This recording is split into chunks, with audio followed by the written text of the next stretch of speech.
So this morning, what I'm going to do is install this Hayden engine oil cooler, and this one's the heavy duty one.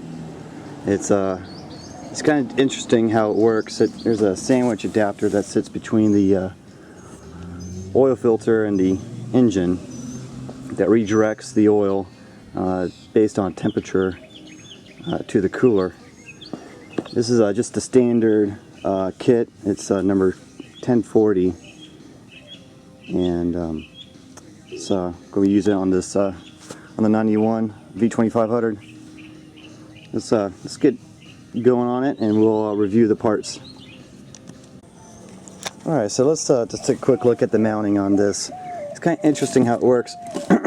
There is these black rubber mounts that go in between the cooler lines here that actually expand out and suspend the cooler to the mounting.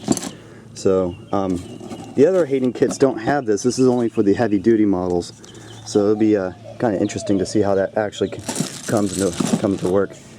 And obviously you need a drain pan because we're going to be dropping the filter for the sandwich adapter to fit in there. The kit comes with all the necessary fittings to go from the sandwich adapter to the hose, the supplied hose. Comes with the additional, these are the extension for the filter screws. And of course you need an extra couple quarts of oil. One, obviously you need at least 1 quart obviously to replace the oil that's in the filter that you'll be coming out. I like to just go ahead and replace the filter anyway. I mean, I guess you could go ahead and reuse the old oil in the filter that's in it, but might as well go ahead and put a new filter on there. I just chose Fram just because it was cheap and it's there. You know, other people like to obviously use other filters. That's fine. And then I got a couple extra quarts of oil, mainly because I'm not really sure how much oil the cooler lines and the cooler itself will take. I'm guessing maybe about a quart, maybe less. You know, I don't know. But so I just picked up 3 quarts, and I think that's pretty much it. There's along with the lines of that too, you're going to need to figure out exactly where you're going to mount the cooler. So in my truck, I have actually 2 transmission coolers in series off of the radiator. I think that's a little overkill, but living here in the South and this truck all does is towing 100% of the time, I want to go ahead and thought it was probably a good idea, but in hindsight it may be just a little overkill, so I'm going to actually remove one of the transmission coolers and use that spot for the oil. And so we'll go ahead and start to take the grill out right now and get started. Okay, on this grill, it's just a couple Torx T15 screws around the grill here, and then you have some little bolts right here to take out, and then the grill will come right out. Just to make a quick comment here, make sure you keep all your screws off to the side, the Torx, the little bolts that were used on top of to keep the grill in. Also, these little plastic nuts that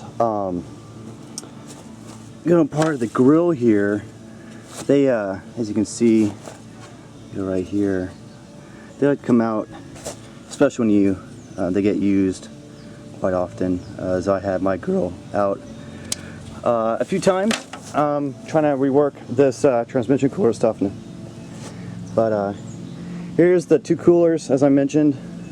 We're gonna remove this one on the driver's side and just plumb everything back to the main one here, and rework this area for the engine oil cooler. Alright, I got my space here, so we're just going to do a quick mock-up. And it looks like we're just going to mount it right there. Reuse the aluminum mounting tabs from the previous cooler.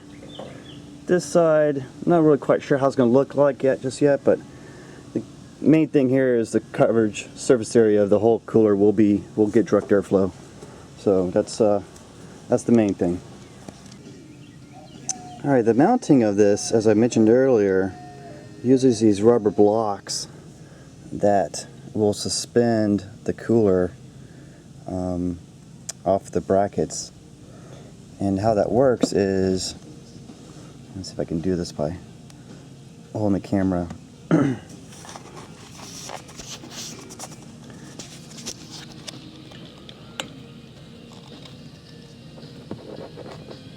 These locks, kind of these washers that will dig into the block, and they'll just suspend. Let's put it like this for right now to show. Anyway, you got your bracket and the screw, and you screw that in, and it will compress as you keep screwing the bolt. It'll compress the block and actually push it outwards and suspend it. That's how it was supposed to work in theory. And of course, obviously, I would recommend you to review the directions too. But take a little time to kind of see how that will work and how it's going to work here. But I think we're going to know what to do here. Okay, I did this first one here, and you kind of see where the rubber block will expand out, and I got it lifted up here just by the bracket here, and it seems to be pretty good. It kind of should tighten down a little bit more, but as you can see, it's in there. So we'll have to see how it's going to work up here. Okay, here it is all mounted up. Pretty happy with it. And there's enough clearance between the oil cooler and the AC behind there, as well as the inlet and outlet of the cooler itself. All the surrounding area of the mounting is all have enough clearance. So next thing we'll do is we'll go ahead and take the sandwich adapter for the filter and go ahead and get that mounted up underneath. We'll do that next. Alright, I dropped the old filter. Let's try and get a gauge here on what we'll need to be doing. So we have that's our new filter right there. We have the biscuit, or the sandwich, I guess is what it's really called. The lines there, and then we got the extension of the filter. So we'll go ahead and get the sandwich installed and get this in there, hold it up in there, and then we'll check it out next. All right, here's the sandwich installed. So it's torqued down and it's ready for the filter. We'll go ahead and dump a quart oil, at least most of a quart, I guess, in the filter before installing it. All right, there it is with the filter. So now we'll look at the lines here, and we'll run the two rubber lines from these two points and run them back. Let's see if I can get the camera to show that correctly. Well, anyway, looks like I can't get the camera up in there. But we're going to basically run the two rubber lines through here and out to the front. Alright, here's from another angle the hoses I just ran. And kind of tying them up to right here. So from afar, looks like they should be okay. The only thing I'm a little bit worried is the exhaust. You know, right there, but it's got a few inches away from it, and I could probably find some heat tape to maybe wrap around either the exhaust or the hose, keep it keep it away from the extreme heat from the exhaust manifold. Okay, I got everything buttoned up. All the hoses are tight.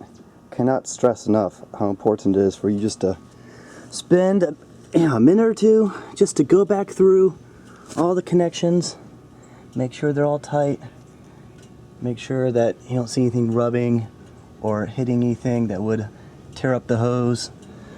You just, it doesn't take just more than a few minutes to kind of just go through everything before you crank.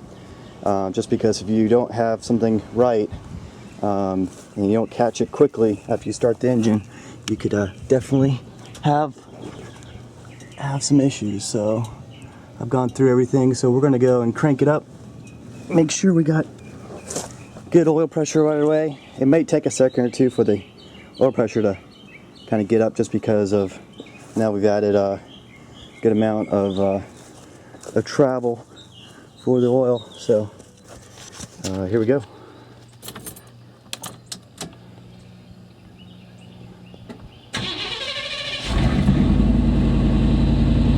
Yep, there we go, right at 60. And start going through it.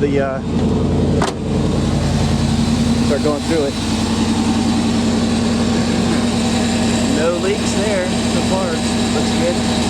I altered the trans, so gotta make sure that's looking good too. And then lastly, get down right here.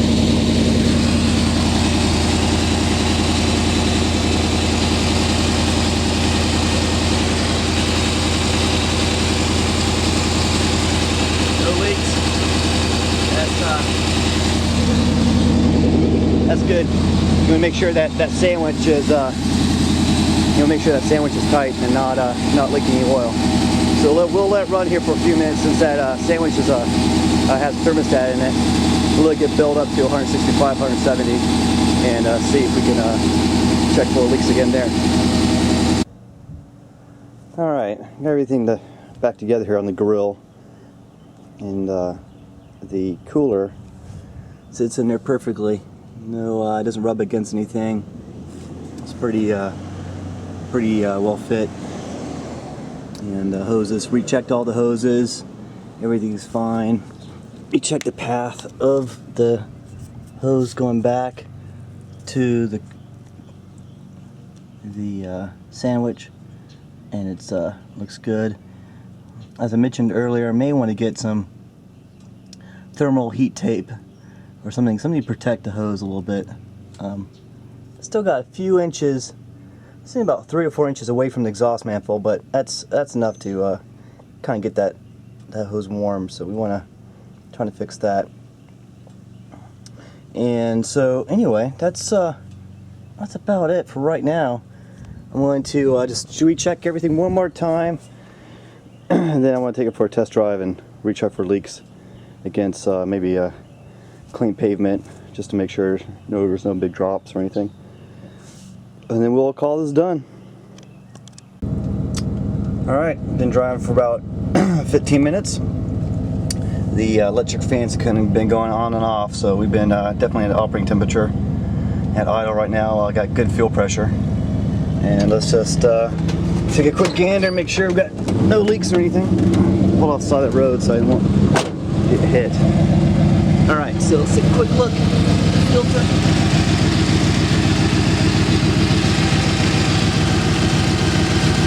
Looks good.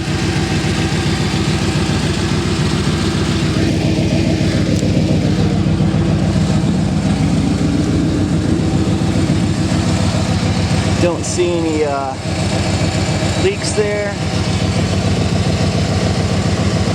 Looks pretty decent. And the hoses, oh yeah, you can feel one's hot and the other one's cooler. It's definitely a good thing cooler's doing its job.